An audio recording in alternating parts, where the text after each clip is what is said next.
नमस्कार सगळ्यांना, मी सुचिता आजच्या एका नवीन व्हिडिओमध्ये तुम्हा सर्वांचे खूप खूप स्वागत करते। श्री स्वामी समर्थ। स्वामींचं नाव घेऊन आजच्या व्हिडिओला सुरुवात करूया।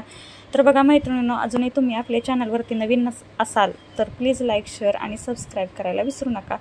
तर आज माझी सगळी कामे आटोपून मग मी इथं असं हे सगळं काढलेलं आहे। ब्लाऊज पीस किती ब्लाऊज या आठवड्यात शिवायचे आहेत ते त्याचं नियोजन करावं लागतं। नियोजन केल्याशिवाय काही कामं होत नाहीत। आणि आताच दसरा पण आलेला आहे तर त्याची पण मला साफसफाई करायची आहे। तर म्हटलं चला त्याच्या अगोदर किती ब्लाऊज आपल्याला शिवून होतील याच्यासाठी मग मी प्रत्येक ब्लाऊजला अस्तर आहेत का ते सगळं बघत होते। अस्तर रीळ हे आपल्याला बघावंच लागतं आणि लगेच मग मी कटिंग पण करून ठेवणार होते। तर एकाच वेळी 2 ते 3 ब्लाऊज असं मी कट करणार होते। एकाच कस्टमरचे 5 ते 6 आणि एका कस्टमरचे 3-4 ब्लाऊज आहेत। तर त्या 2 कस्टमरचे मला शिवायचेच आहेत कारण त्यांना इथं नवरात्रीमध्ये पाहिजे आहेत। तर बघा लवकर फास्टमध्ये जर आपल्याला कटिंग करायचं असेल ब्लाऊजचं तर काय करायचं, समजा एकाच कस्टमरचे जर ब्लाऊज आहेत आणि ते आपल्याला लगेच द्यायचे आहेत आणि त्यांना लगेच पाहिजे आणि आपल्याला कटिंगचा वेळ पण कमी करायचा आहे।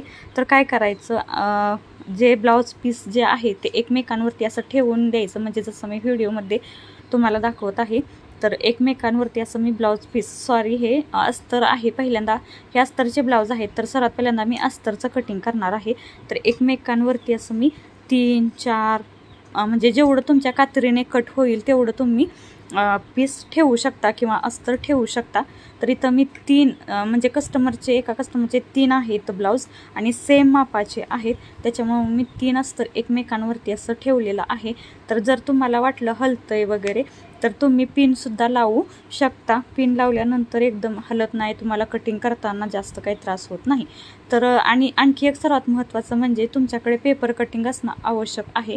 तर समजा एखादा कस्टमर तुमच्याकडे कायमच येत असेल तर मग त्या कस्टमरचं पेपर कटिंग नक्की करून ठेवा। म्हणजे तुम्हाला कितीही घाईत ब्लाऊज असेल तर पेपर कटिंग जर आपल्याकडे असेल तर नंतर सेपरेट मापे वगैरे घ्यावी लागत नाही। डायरेक्ट पेपर कटिंग ठेवलं का आपलं कटिंग लगेच होतं। आणि इथं बघा मी 3 अस्तर एकमेकांवरती ठेवलेल्या आहेत आणि त्याच्यावरती हे पेपर कटिंग जे आहे ते मी मांडत आहे। याच्यामुळे माझं अगदी 5 मिनिटात 3 ब्लाऊजचं कटिंग होतंय। तर एवढा वेळेची बचत होते। तर तुम्ही सुद्धा नक्की या पद्धतीने ट्राय करा, म्हणजे तुमचा वेळही वाचेल, तुमची एक्स्ट्राची मेहनत कमी होईल आणि तुमचं काम तेवढंच होईल।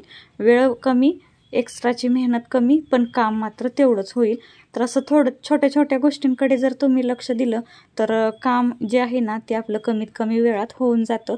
तर मला पण घाई आहे कारण पुढे दसरा आहे तर त्याची साफसफाई वगैरे सगळं काही मला करायचं आहे। तर त्यामुळे मग मी अगोदर ब्लाऊज हे कटिंग करून ठेवणार आहे कारण नवरात्रीत प्रत्येक कस्टमरला पाहिजेच असतं त्याच्यासाठी मग हे। आणि आपल्याला आता बघा म्हणजे आपलं स्वतःची सुद्धा कामे बघावी लागतात आणि नंतर मग कस्टमरची सुद्धा वेळेत द्यावी लागतात। कस्टमरला वेळेत नाही दिली तर मग कस्टमर नाराज होतं, त्याच्यामुळं मग कामाचं नियोजन करावं लागतं आणि आपल्याला पण वेळेत काम केल्याचा आनंद वेगळाच असतो। तर इथं मग मी पेपर कटिंग ठेवून माझं मार्किंग करायचं चालू होतं। तर इथं मार्किंग केलं का नंतर मग कटिंग करायचं। आणि तुम्हाला सांगते की जर तुम्हाला असं म्हणजे हलत असेल, तुम्हाला असं वाटत असेल की खालच्या पिसांचं कटिंग व्यवस्थित होतंय का नाही तर तुम्ही सरळ पिन लावून घ्या पूर्ण ब्लाऊज पीसला 3ही, म्हणजे हलणार नाही अजिबात। तर इथं मी पेपर कटिंग ठेवून मार्किंग पहिल्यांदा करून घेते आणि नंतर मग कटिंग करते। तर अगोदर जिथं जिथं ॲडजस्ट होतं आहे तिथं, तर हा कटोरी ब्लाऊज आहे आणि मोठ्या साईजचा हा ब्लाऊज आहे, म्हणजे हे जे मी कटिंग करते ना ते। तर सर्व मार्किंग मी करून घेतलेलं आणि हे अस्तर जे आहे ना ते मी 1 मीटर घेतलेलं कारण हा मोठ्या साईजचा म्हणजे 40 साईजचा हा ब्लाऊज होता, त्याच्यासाठी मग मी 1 मीटर अस्तर आणलेलं होतं। त्याच्यामुळे मला कुठे आता जोड वगैरे काही म्हणजे जोडावे लागणार नाहीत, जोड द्यावे लागणार नाहीत।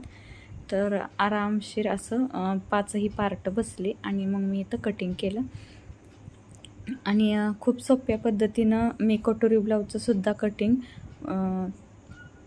करते। तर तुम्हाला जर पाहिजे असेल कटोरी ब्लाऊजचं कटिंग तर तसं मला सांगा, मी त्याचा सेपरेट व्हिडिओ बनवेन। तर इथं बघा अगदी 2 ते 3 मिनिटात मी ही 3 अस्तर कटिंग केले बघा इथं। आणि इथं आता ब्लाऊज पीस आहेत ते पण लगेच कटिंग करून घेणार आहे। तर त्याच्यानंतर हे सुद्धा वेगळ्या कस्टमरचे ब्लाऊज आहेत तर ते पण मी कटिंग करणार आहे। तर कसा वाटला मैत्रिणींनो व्हिडिओ, आवडल्यास लाईक, शेअर आणि सबस्क्राईब करा। तर सगळे ब्लाऊज मी इथं कटिंग करून ठेवलेले आहेत, खूप सारे ब्लाऊज मी इथं कटिंग केले। तर वेळात वेळ काढून माझा व्हिडिओ पाहिल्याबद्दल मनापासून तुम्हा सर्वांचे धन्यवाद। तर आता दसरा येतोय तर त्याची पण तयारी करायची आहे, तर तुमची कुठपर्यंत आली ते पण मला कमेंटमध्ये सांगा। धन्यवाद।